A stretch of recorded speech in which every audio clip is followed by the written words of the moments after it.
Would it concern you if I told you that you have up to 4 gallons of water a day going into your attic space? If that catches your attention, you may want to listen to this. My name's Ken. I'm with Trinity Roofing and Construction. Our team is air vent certified, so when we inspect your home, one of the things we're going to pay very careful attention to is making sure that your roof is properly ventilated. An average family of 4 will create on a daily basis 2 to 4 gallons of water evaporation that enters your attic space.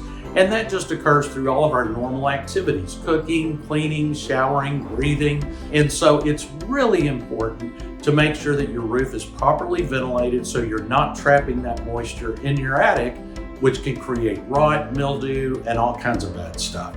So if you haven't had your roof inspected in a while, give us a call. We're always happy to do a complimentary inspection that includes looking in your attic, making sure that everything is squared away there as well. So give us a call. We'd be happy to help you out.